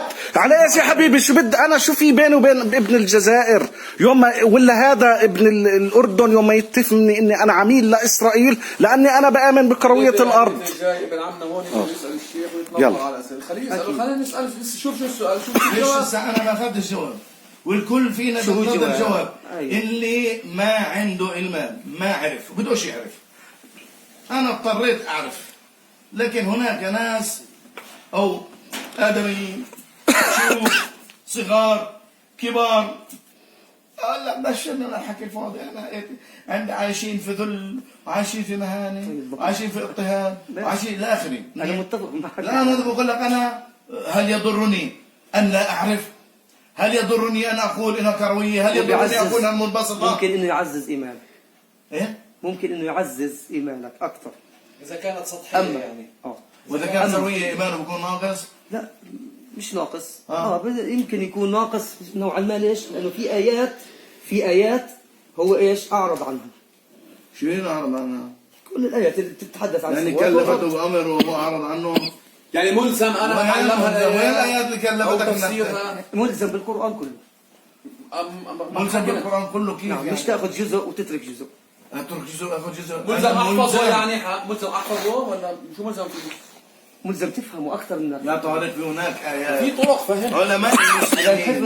الحفظ هذا أنا موضوع تاني. ما بفيد. هذا سؤالي انه طول ما ملزم أنت أنا. مش فاهمه لسه تفهمه. أهم من علماء إنك تحفظ المسلمين أصلاً. يا طارق، علماء المسلمين فهمونا حتى ما نقولش انه هذا تراثنا نكبه. قرآننا فيه غيب وفيه قصص وفيه أمثال في ماضي ومستقبل وفيه أحكام وحاضر. نعم. وفيه غيب. عندك أجوا علماء المسلمين تقريبا تستطيع أن تقول إنه بإجماع من عصر التدوين الأول، من عصر الشافعي ومالك وأبو حنيفة وأحمد وسفيان الثوري وابن عيينة وابن المسيب وقتادة ومجاهد وأبو ثور وإلى آخره والليث بن سعد، كلهم متفقين على إنه الآيات اللي يجب على المسلم الذي يريد أن يصبح مجتهدا أن يعرفها 515 آية والباقي التي يجب. اسمع شو بحكي. يجب أن يعرف. الآن ما عداه لا يجب، مندوب. تحفظ القرآن كله مندوب. العالم المجتهد جمهورهم لم يشترط الحفظ القرآن إلا 515 آية. ليه؟ لأنها في الأحكام التي تدخل الجنة تدخل النار. وما عدا ذلك في هناك قصص قال ربنا إن في قصصهم لعبرة، بس مجرد العبرة. يعني أنت غير ملزم، إنه قال تلك أمة قد خلت لها ما كسبت ولكم ما كسبتم ولا تسألون عما كانوا يعملون. تكلفني أنا أروح أطارد شو سوى موسى وشو سوى عيسى؟ أنا بس بقرأه للعبرة. والأمور الغيبية هذه أقول الله أعلم بمراده. يعني ثم استوى على العرش، أنا مكلف أعرف كيف استوى على العرش؟ شو رأيك؟ فيها معاني. أنا مكلف أعرف؟ لا بس بدك تعرف، مكلف انك تعرف أنا وين مكلف تتجه لرب العالمين. يا رجل بحكي عربي. مكلف أنا انك بعرفش تتجه وين عربي. تتجه لرب العالمين ولا وأنا عربي. عمالي شوي كمان شوي بصير أقول لك تعرفش عربي. اتقي الله. أقول لك هل أنا مكلف يعني مأمور إني أعرف كيف استوى الله؟ لا. طب هي القرآن معناته أنا أهملت آية على رأيك؟ انت قرأت على الأقل عرفت. على رأيك أنني أهملت آية، ما أنت بتقول يعني على الأقل آية. حكمت عليها، شفتها مثلا غيبية خلص في هناك انتهت. آيات كثيرة. غيبية خلص. آيات كثيرة تتكلم لما ربك سبحانه وتعالى قال لا يسأل عما يفعل وهم يسألون. في هناك آيات كثيرة تتعلق بالذات، تتعلق بالغيب، تتعلق بالجنة والنار. ماشي. ما عندنا علم ولذلك لا نخوض فيها. أنا ما خالد في الغيبي. الآن القرآن 515 تقولش والله أنا مكلف بكل القرآن. أنا مكلف. أنا مكلف مين قال أنا بالبينات. مكلف؟ البينات. أحفظه. هلا أول شرط عشان تفسر القرآن يفسر بعضه ببعض، مزبوط ولا لا؟ بعدين بالسنة، بعدين ايش في؟ أنت بتعرف كيف القرآن فسر بعضه؟ يعني إنه الآية بينة تفسر بعضها. كيف؟ بتشوف الآية اللي قبلها أو آيات غيرها، آيات غيرها تتحدث عن نفس الحدث. نسخها يعني نقل منقول. لا. آيات أخرى مثلا. كيف يعني؟ لأنه واحد سألك كيف القرآن فسر بعضه؟ بفسر بعضه، إنه هاي الآية مثلا ذكرت هنا. جيب لي شوف مثلا شو أجيب لك آية مثلا النجوم. اي أو لا السماء عن السماء، آية عن السماء مثلا. خليه يفك. رفع سمكها فسواها. تمام. رفع سمكها سمكها فسواها. الآن في آية ثانية تتكلم وجعلنا السماء سقفا محفوظا. إذا هاي بتصدق هاي. فسر لنا يا مين قال انه هذه تفسر هاي؟ خليه هاي بتفسرها. مين قال؟ هاي بتدل على نفس الشيء. مين قرر هذا؟ مين قال؟ هيك الآيات اللي مين قال؟ انت قررت يعني ولا؟ لما جينا قلنا القرآن يفسر القرآن، القرآن فسر. او العلماء لما قالوا القرآن يفسر القرآن حطوا شروط. عشان هيك بقول لك انت لست اهلا. ما تزعلش مني. ليه؟ لاني ما بدي اياك تخوض وتأثم. بديش اياك تخوض وتأثم. الآن القرآن الكريم فيه عموم، فيه خصوص، فيه إطلاق، فيه تقييد، فيه نسخ، فيه منسوخ، فيه إضمار، فيه إيجاز، فيه إطناب، فيه اشتراك، فيه استعارة، فيه كناية. أنا بدي أعرفها إلا أهل العلم. إحنا على قاعدة الطريق هذا لا يتأتى. كيف بدك تثبت انه هذه الآية منسوخة، هذه الآية نسخت هذه الآية؟ لو أسألك انت والله انا بفهم في القرآن، كيف تقدر تقول انه هذه الآية نسخت هذه الآية؟ مشابهة لها. ها؟ انها بتكون مشابهة بنفس المعاني، يعني قريبة منها. مثلا يعني نسخها عشان وردت نفس الحروف. شو معنى الكفار بالقرآن يا حاج؟ شو هي؟ كفار يغيظ منكم الكفار. هذه المزارعين. نعم هو مع كلامه الكفار. إذا إحنا بنروح للكافر، شو الكافر؟ لا في فرق. كافر بالدين. في هناك كافر بالمعنى المجازي. هو بقول لك أنا ما بعترفش بالمجاز. بقول لك ما بعترفش. معناته كافر من الملة، خرج من الملة. ما هذا سؤالي إنه أنا كلامه مردود.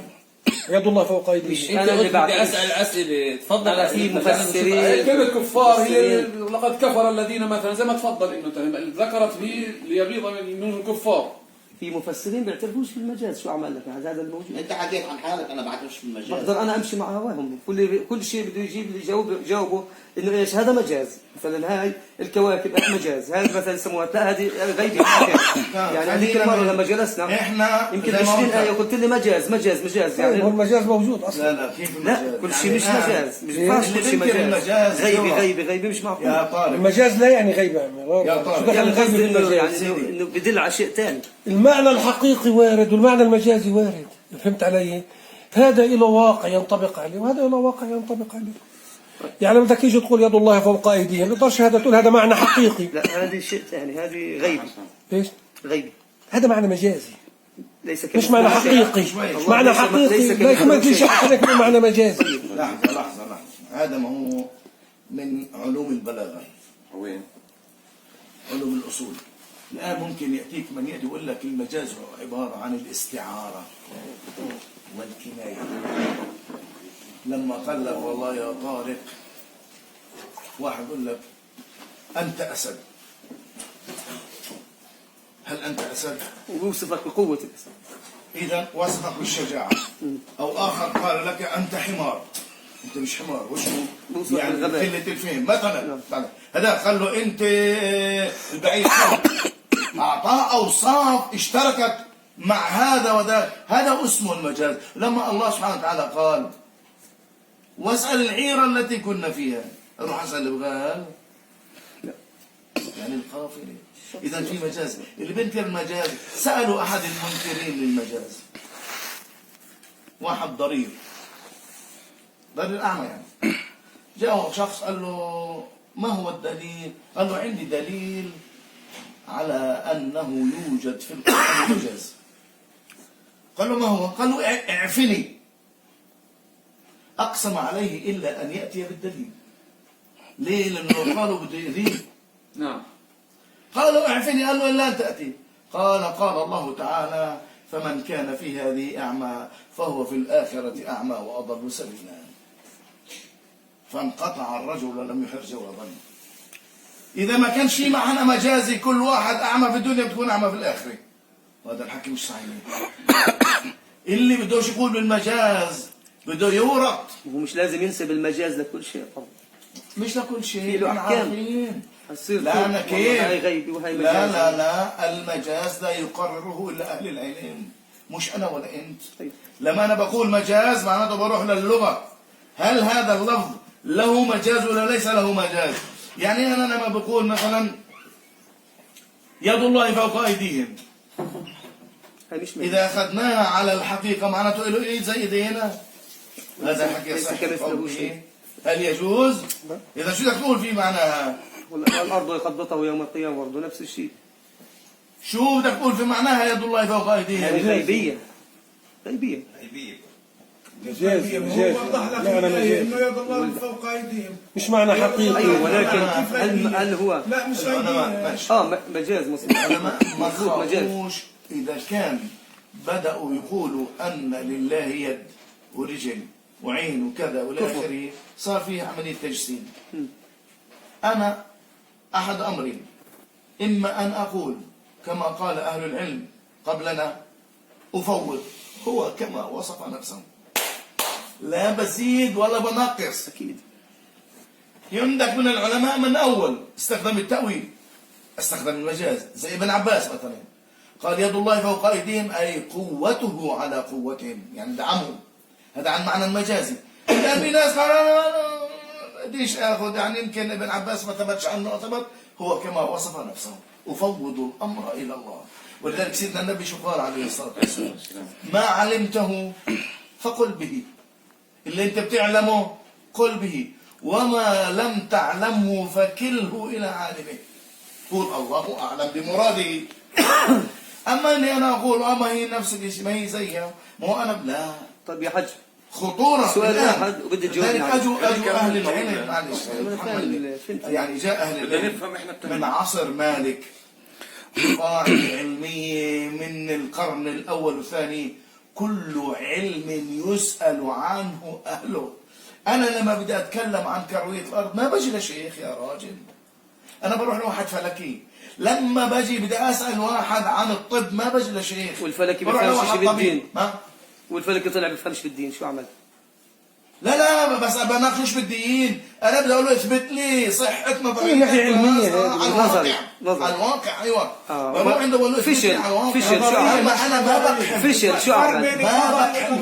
وفشل. ماشي وفشل. ما بقحم الدين لانه هو لا يعلم دينا، ولا اذهب الى الشيخ لاثبت او انفي، لان هذا الامر يعني صدفت من علماء المسلمين نقلوا عنه وقالوا هكذا اهل الهيئه واهل الافلاك قالوا انتهينا.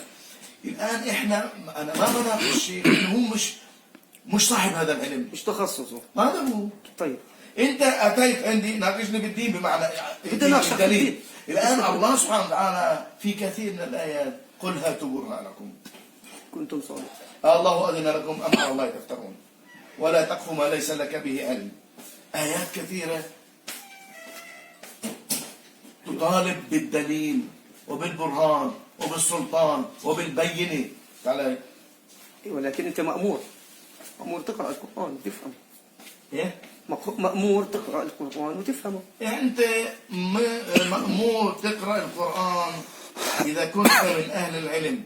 أنت مش مكلف لأنه أنت مش من أهل العلم. مطلوب منك أن تتعلم قبل أن تقرأ القرآن. لكن كونك جاهل راح تفهم القرآن زي ما بدك فهم عقلي وهوائي، لأنه أنت ما بتعرف. يعني في هنا ما زلنا يعني قلت لك أنا من سنة 80 وأنا بقرأ، بشتري كتب وأقرأ. يعني لو قلت لك هذه المكتبة يمكن أنا قرأتها أو قرأت نصفها أو قرأت ربعها كويس. قرأت لي بيجي حوالي 100 مجلد. أنا كل ما ألفت كتاب قرأت له 100 مجلد. عندي حوالي 20 كتاب مع كتيب. إشي قرأته من الألف إلى الياء وإشي استقرأته، مثل الكتاب هذاك تاريخ ابن عساكر 70-80 مجلد، هذا لا يقرأ، لكنه مرجع. يمكن قرأت لك 4-5 مجلدات 10 مجلدات. هذا الكلام ما زلنا نتعلم في آيات كثيرة نجهل تفسيرها، فنرجع إلى العلماء وإلى أهل اللغة وإلى الصحابة والتابعين. طيب بس بدك تحقر يعني شخص. في هناك آيات بدك تحقر شخص، ويمكن الشخص هذا يجي لك المعلومة ما عمرش حدا جاب فيها. بدك تحقر مثلا فلان وفلان مثلا والله هو بسيط بس والله جاب معلومة تستدعي التفكير. ممنوع حتى لو جاب معلومة تستدعي التفكير هو أثم إذا قالها بعقله، لأنه النبي صلى الله عليه وسلم كما روي عنه من قال في القرآن برأيه فأصاب فقد أخطأ. ابن جرير الطبري يقول أخطأ من الخطيئة، لأنه لا يمكن أن يكون أخطأ وقد أصاب، فالخطأ هنا من الإثم فلا يجوز. لأنه قال لك من قال برأيه أو بغير علم فليتبوأ مقعده من النار، يعني لا يجوز. وفي حديث من قال في القرآن برأيه فقد اتهمني، يعني بمعنى انه كأني انا ما فسرتش. النبي صلى الله عليه وسلم فسر للصحابه ما احتاجوا اليه.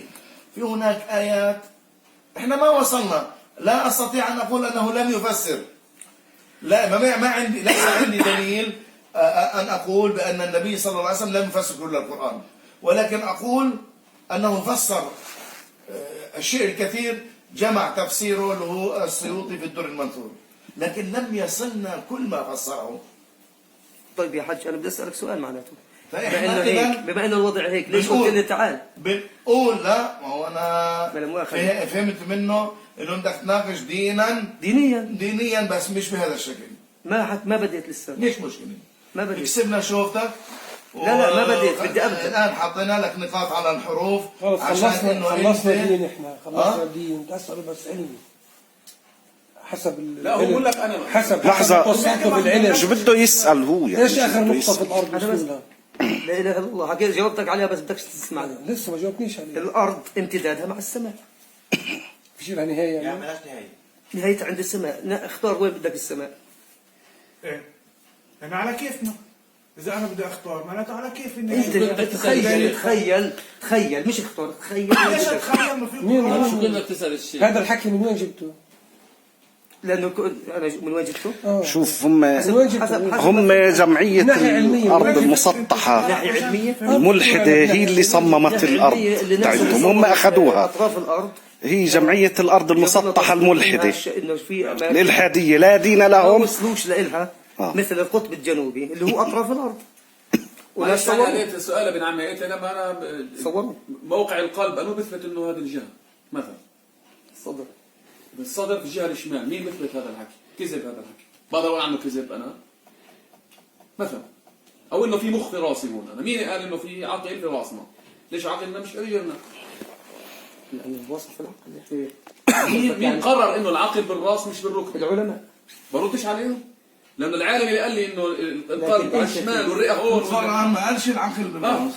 العالم اللي قال هذا الحكي قال مثلا بكرويه الارض، انا ارد عليه هون ما اردش عليه هون. القرآن قال القلوب لسان من القلب على الرئه، الرئه رئتين. الرئتي موجودات هو. ايوه مين أثبت؟ الشمس تنزل. اسمع أبو محمد، لا انا ولا انت بنفهم بالفلك، هذا زي ما بفهمه وياه. بيجيبوا واحد اخر انا مش جاي علميا بيفهم علمي، انا مش جاي يجيب كمان واحد ويقعدوا علي وعلي ويجيبوا ادلتهم بيفهموا في بعض، بس كان هذا عالم في هذا الموضوع وهذا عالم. انا ما إلي. طارق ليس عالم، ما بيعرف لسه يميز بين كوكب ونجم. يا زلمة أنا علمته أخذته لسه أعلمه في المخيمات الفلكية. أنا قلت له تعال اتعلم معي، ما بقول لك بتعلم مني، لسه بتعلم مني الفلك. وإذا هو أعلم مني يحكي لي إنه أنا كذاب، أنا أعلم من الثاني بالفلك يا طارق. لك 20 سنه بترصد، انا بدي اجي طب وليش بتحط راسك براسي؟ ابوي صار له 40 سنه ليش بتحط راسك براسي؟ معلش ألخص. أول شيء لازم اللي استبيناه إنه هذا النقاش ليس نقاشا شرعيا. نقاش مسائل من هذا النوع ليس شرعيا، أي لا يجوز بالشرع أن نناقشه، لأنه هذا مسألة علمية يرجع فيها إلى أهل الشأن اللي هم أهل الفلك. فلا يصح انك تروح تناقش واحد شيخ انه لا الارض كرويه ومش كرويه، بجيب لك ان انا فهمت من يكور الليل على النهار انها كرويه، غير هيك تقعد يقول لك لا هات نطلع على القمر ننزل على القمر وفي مجسات وفيش مجسات وفي عندك قمر صناعي وفيش قمر صناعي. هذا بده باحث علمي. طب اسمح لي تنين بس على النقطه هاي اسمح لي. انا بحكي اللي حكيناه مش عاود ايده خلصنا، احنا حكينا هذا الحكي من البدايه واعطيناك مجالك حكيت وانا حكيت. لا على كلامك انت قلنا لا يناقش شرعا. يعني هلا هو لا يجب ان يتعلم الدين، يعني لازم يفصل الدين. انت بتفهمش عربي بينك مش هيك. هلا انت بتقول الفلكي لازم اسال عن هو قال هيك انه انت ليس اهلا للنقاش الشرعي. القرآن، لكن مسائل علمية في الطب تناقش عند الأطباء، في الرياضيات مع الرياضيين، بالكثير منهم، الفلك مع الفلكيين، مش مع الشافعي بتناقش. طيب أنا مش جاي بالفلك، أنا جاي أحكي معك في الأرض والسماوات. لما أنا بسألك سؤال بتصير تقول لي هي الأرض بتطلع الأرض تنزل. لا أنا ما حكيت. هذا أمر أنا بفهم مش فيه شيخ تحكي معي. إذا ما أجي بقول لك أنا الفرق بين مفهوم موافق ومفهوم مخالفة، ما بتفهمش فيه كده تناقشني. شو خاصة؟ فأنا بالفلك لا أفهم، ما عندي دراية، أنا لست قواعد شرعية عشان طيب. أنت بدك ولكن الأشياء الواضحة الأشياء الواضحة تفهمها الأشياء البينة الواضحة. ما بدناش نعود نعيد، مش واضحة. ليش أنت بتكابر ليه؟ لسه ما فتحت شيء. ما فتحت شيء. بقول لك في 30 عالم بيقولوا إنه الأرض كروية، علماء مسلمين أجلاء فضلاء، وفي زيهم ناس بيقولوا إنه مسطحة. حلو؟ وين عاد واضحة؟ إذا كان هم العلماء ما وضحتش لهم، بدك توضح للي زيك. عندك عقل يا أخي. انت عقلك ما يفوق عقل ابن حزم والرازي والبيضاوي بميز بيناتهم، بختار بين هذا وهذا. يا هادي ايش معنى طب يعني اخذت من هدول ما اخذتش من هدول؟ لانه الاشياء العلميه هي اللي انت رجعت للعلم. نعم. انت رجل العلم في اشياء ثانيه. معلش العلم معلش بدي اخلص. بس ما هو بدي اقول لك العلم تفضل. والله لو تفروا الكره الارضيه كلها لتلاقي الناس اللي بيحكوا باللي انت بتحكي فيه صفر. مئات الملايين.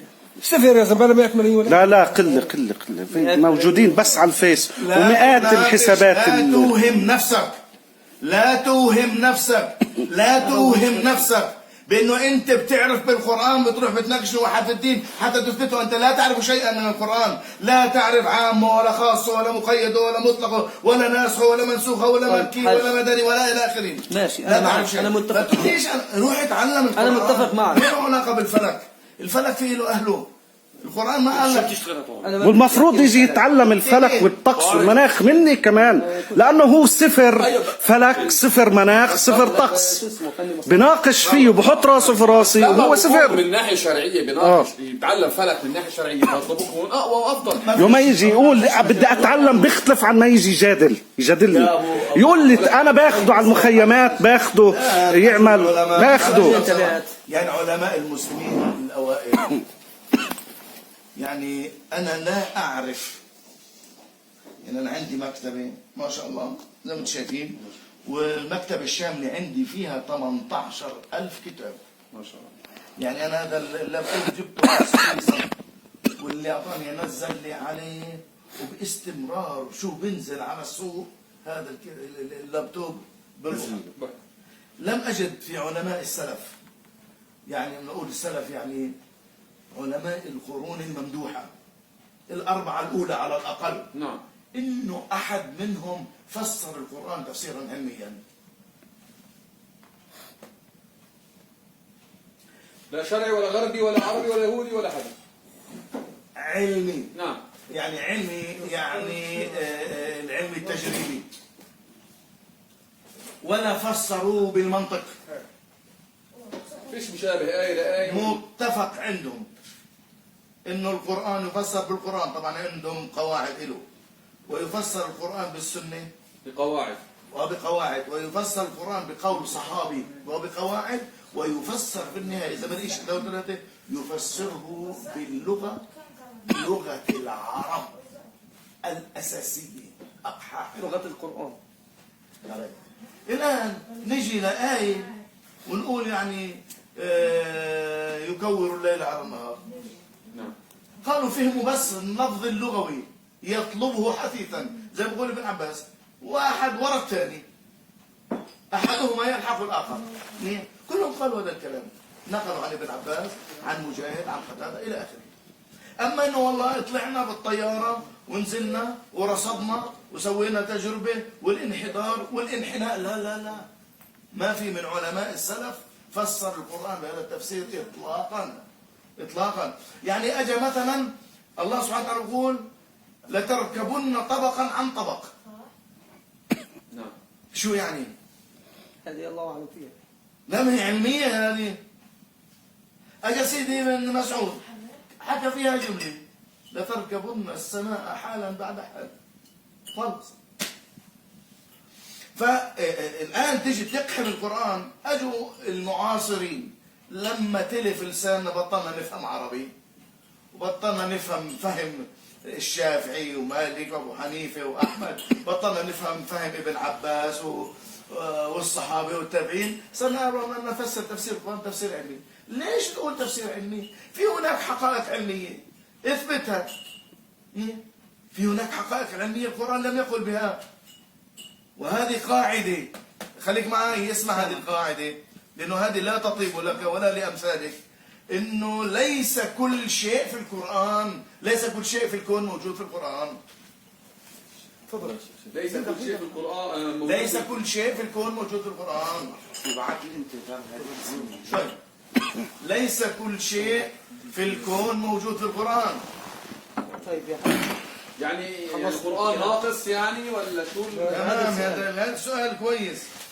الآن لما احنا بنقول مثلا هيك في القرآن كل أنواع الأمراض موجودة عند البشر؟ لا. في القرآن قانون الجاذبية؟ عند من يقول هذا بقول لك فيش قانون الجاذبية. في القرآن الجدار الجليدي؟ لا. مع انه حقيقة علمية. في القرآن المواد الكيماوية اللي بيستخدموها في صناعة الكيمياء؟ أنا نازل هون. علم البصريات، علم الكيمياء، علم الصيدلة، الدورة الدموية موجودة في القرآن؟ لا. لكن يا شيخ الشمس مركز الكون ولا مش في القرآن شيء من هذا الكلام؟ لا.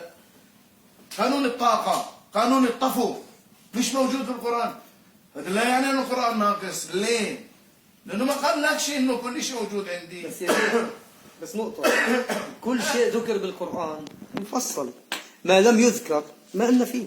ما حكى عن الطاولة كل شيء إيش؟ ذكر سموات أرض ذكر وفصلت. لا مش كل شيء مفسر، معناته مش بحاجة نفسره، لا نروح للغة ولا فسرت نروح بالأحاديث أو بالقرآن نفسه.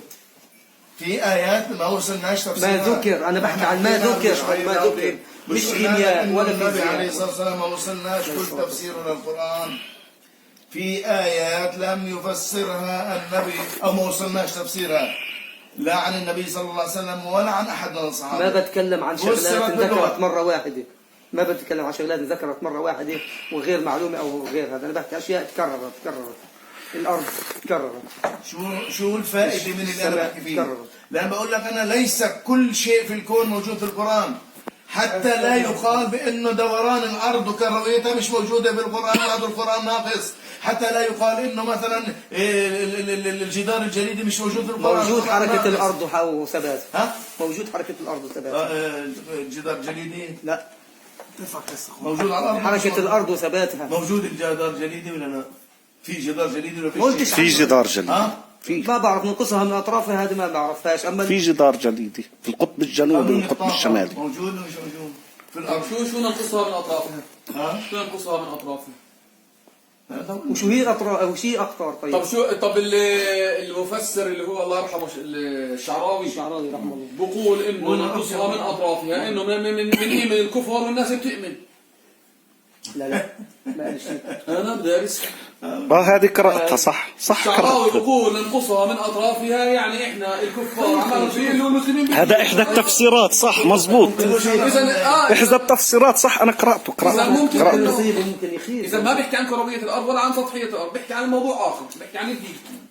يعني ما خص ننقصها. ليش بقول هذا الكلام؟ لأنه هناك من يقحم آية في هذا الموضوع، ليه ما فرطنا بالكتاب من شيء.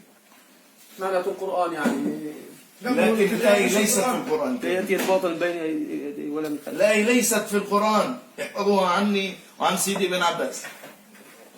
حدثنا أبي، حدثنا أبو صالح، حدثني معاوية بن صالح عن علي بن أبي طلحة عن ابن عباس قوله ما فرطنا بالكتاب من شيء، يعني ما تركنا شيئا إلا قد كتبناه في الكتاب في اللوح المحفوظ. في فرق هاي صار بالتفسير كثير. هذا موجود عند أبو حاتم من علماء القرن الثالث، وهو معروف 227 هجري توفي رحمه الله. هذا من التفسير بالمأثور، لا بالعقل ولا باللغة. فلما احنا بنقول انه ما فرطنا بالكتاب من شيء، يعني اللوح المحفوظ، يعني معناته لو القرآن ما ذكرش انها كروية، ما ذكرش انها منبثقة، ما ذكرش قانون الجاذبية، ما ذكرش قانون الطاقة ولا قانون الطفو ولا الأمراض ولا الصيدلة ولا الرياضيات ولا الجدار الجليدي ولا أي شيء، ولا إنه الشمس مركز الكون ولا دوران الأرض حول نفسها، لا يعني. طيب ليش بيستدلوا فيها من القرآن الكريم من 200 سنة لليوم؟ كيف؟ ليش بيستدلوا بحركة الأرض وبكروية أنهم الأرض؟ هذول مش بتقول أنت لا أنهم من بيستدلوا؟ المعاصرين أنهم من المعاصرين. أنا أكثرهم عندي معاصرين. يستدل زي ما بده، لأنه بده يحاول يوفق بين الدين والعلم. هذا بس عنوة، حتى لو عنوة. ها؟ حتى لو عنوة يعني. لا في شيء اسمه الآن تفسير الشعراوي أخطأ. هم بده يسويني زي الشيعة، مرج البحرين يلتقيان. شو قالوا الشيعة فيها هذه؟ تزوج علي وفاطمة، يخرج منهما اللؤلؤ والمرجان وحسن وحسين. ما له الشيعة هذا اسمه شطحات. لكل عالم هفوة، لكن احنا نتكلم عن أسس. طيب. حتى لا يتوهم أحد مثلي أو مثلك أو مثله إنه والله هذا مش موجود في القرآن، لأنهم يحاولوا يوهمونا إنه لا، معناته القرآن ناقص. يأتي في عشرات الأمور ليست موجودة في القرآن ولا في السنة، يعني الشرع ناقص. ما قالكش إنه كل شيء في القرآن، مثل قوله تعالى وكل شيء أحصيناه في إمام مبين، يعني اللوح المحفوظ. أما القرآن قال تبيانا لكل شيء، بمعنى الأمور التي تلزمك في الحياة، في الجنة، في النار، في الحلال، في الحرام، أما في أمور لا علاقة لك بها، زي ما قلت لك أنا عمر بن الخطاب قال وما يضر عمر أن لا يعرف، وما يضر محمد الشبيكي أن لا يعرف كيف الأرض بتدور، وما يضرني أن لا أعرف كيف الأرض كروية، وما يضرني أن لا أعرف كيفية سير كل في فلك يسبحون. الله قال على الرأس والعين آمنا به كل من عند ربنا وخلصنا. لا بأس إني أتعلم، أروح عند أهل الفلك، أهل الشأن، أهل الرياضيات، أهل الكيمياء، أهل الفيزياء، أهل العلم، أهل الصيدلة، أتعلم منهم شغلات. أتدبر في خلق الله. أه؟ أتدبر في خلق الله. لا مش في علماء. لا قصدت إيه؟ إني على أساس أشوف إنه هذا الأمر هل ممكن يكون فيه، يعني زي ما أمر مهم بس لما أجوا مثلا العلماء قبل شوي سكتنا أبو محمد، سامحني إني قلت لك طول بالك، بعت لي واحد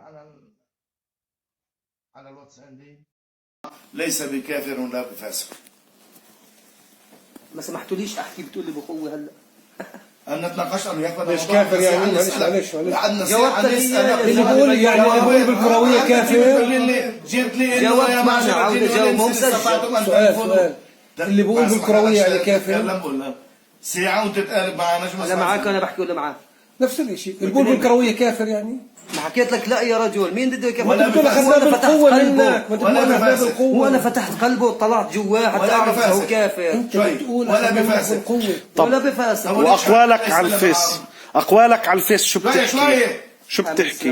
ولا طب ليش حد بيسلم بالعرض؟ مش حامل السلم بالعرض. وشو اللي قاهرك انه انت في هناك علماء قالوا انه الارض كرويه؟ شو قلت لك المشكله؟ علوم الفلك نفس السؤال. بتؤدي للإلحاد. بالضبط. علوم الفلك هذه هو حكى مش انا. الفيزياء كذلك الامر بتؤدي للالحاد، واذا بدك اسال مش علوم الفلك، كروية الأرض أنت بتكتب على الفيس تؤدي إلى كروية الإلحاد. الأرض. يعني أنا بآمن في كروية الأرض، أنا تؤدي بوابة للإلحاد. إلى يعني هذا ابن حزم وهدول العلماء سطروا في كتبهم وعاشوا 40 50 60 70 سنة ما وصلوش للإلحاد. ليه؟ قال لك انهم حكوا بكروية الارض اللي هي كروية اللي احنا هلا نحكي عليها. أو في كروية ثانية. قلت لك الكرة انت معناته الآن مسطحة مش زي المسطحة اللي عندنا. كرية كرية وكروية كرية اللي هي الاستدارة. كرية أنا أتحداك فيها يا شيخ. يعني قالوا كروية. ابحث عن معناها في الفصحى أنا بالعربية. عندي بديش أبحث. قلت لك أنا ما بدي أبحث. كرية يعني دائرة مستدير، جسم مستدير، جسم مستدير هكذا يا أخي. يا طارق. هيو هكذا يعني جسم مستدير. بكبرش، أنا بحكي لك اللي بعرفه. خليك معي. كبرش. هذا العلم قلت لك مش مع المشايخ. هذا العلم تبحثه مع أهل الفلك.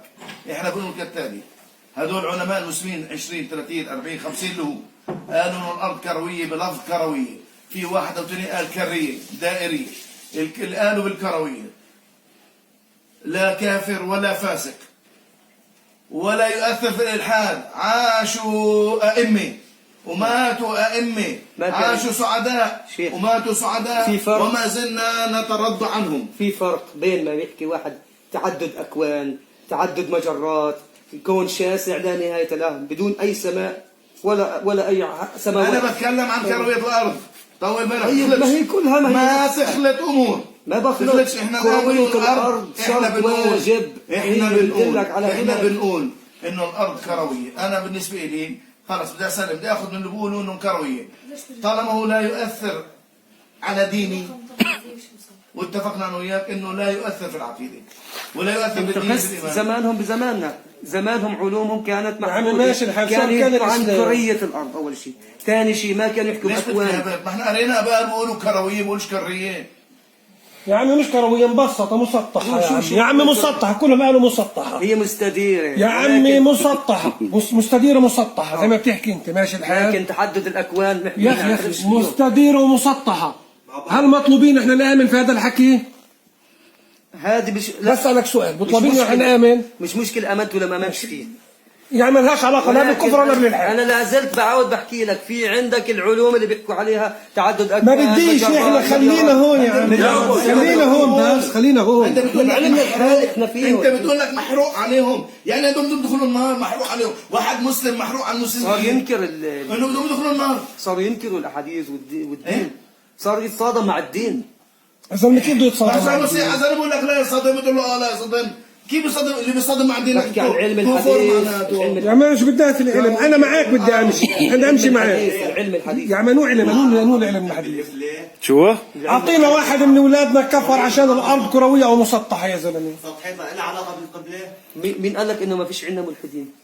يا عم عند اعطينا تكون حد من مخربطة أهلنا. عندهم. مثال هيو من هذا اخوتك عمو. من اهلك يا زلمه. اقرب مثال هيو قريب منه وقريب مني كمان واحد. ايش هذا كفر يعني الزلمه؟ ابن عمه. طيب أو ابن أجده. عمي ملحد وقريب. ناقشه، قال له شو هي اصلا؟ شو قال له؟ اول كلمه جاوبه قال له ما فيش قمر له. بقول له طب هلا معناته السؤال دين غلط السؤال. ومحمدكم غلط تقول ليش وقرانكم غلط والناس طلعت على القمر. هيك جاوبه، هيك كان جوابه له لطارق.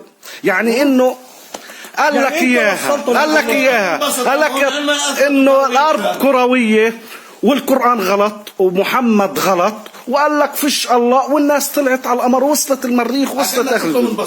عشانك قلت له هذه الكلمه. هو ملحد له 4 سنين وانا جيت. انت ما جيت ناقشته ثبت كل شيء. واحد اللي بيحكي عنه ملحد ملحد. ولا حكيت معاه كلمه. اما هو هيك جوابه لك، هيك جوابه.